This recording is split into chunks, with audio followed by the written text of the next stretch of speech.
Welcome to a training on the correct use of email.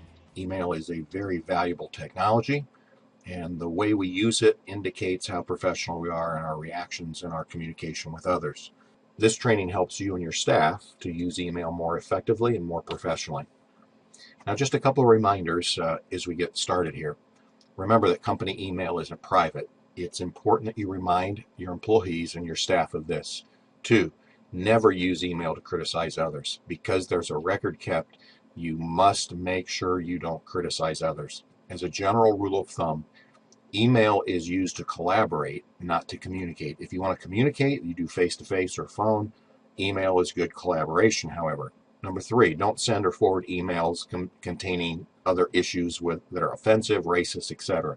In fact, as an employee of an agency, it's a good policy to not forward any emails from your work email address. When you're sending email, use your spell checker. We just did a training on grammar, and remind yourself that the way you use language is very important, especially when it's put in writing. Reread your emails before you send them. Oftentimes our fingers and our brain don't keep up. Make sure that they're clean and accurate. 6, understand the difference between the to and the copy. For every CC you add, less people will actually respond to your email. This is important. When you do a group email, the likelihood of it being read goes way down. Keep messages brief and to the point. Long emails are typically ignored. Don't discuss multiple subjects. If you need another subject to be discussed, send a separate email. The more specific you can be about your subject heading, the better. Don't overuse reply to all. In fact, as a general rule of thumb, don't reply to all. There should be some exceptions, but as a general rule, don't ever use reply to all. Don't forward chain letters. As a policy at work, that should be part of your policy. Reply in a timely manner. That's very important.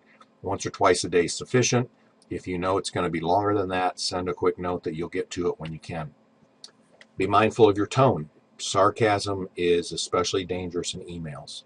Be very simple. The simpler you can be in your emails, the more effective they are.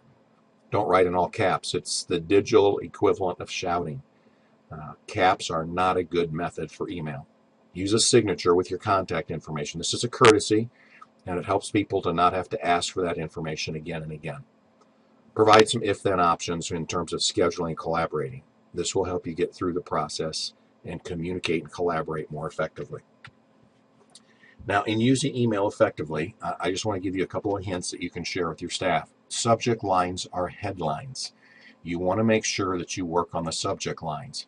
I've given you some examples of that are bad, and I've given you some good examples. So make sure that you work with your staff on the subject line. It's an important part of emails. 2, make only one point per email. One topic might require short reply, but if you're going to include additional topics in an email, you need to send a separate email. 1 point per email. 3, specify the response. If you're looking for a response, make sure that you tell someone what that response should be. And then learn to use the EOM, end of message. If you have a short message, you don't even need to type text. You just put EOM at the end of a clean subject, and you've got your entire email ready to send.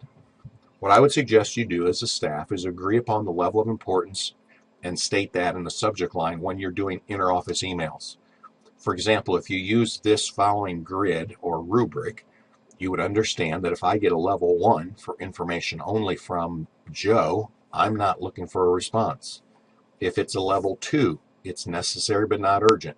In other words, set a rubric up among your staff so that when you put in the subject line, this is a level 4, that person in your staff knows they better get to that pretty quickly.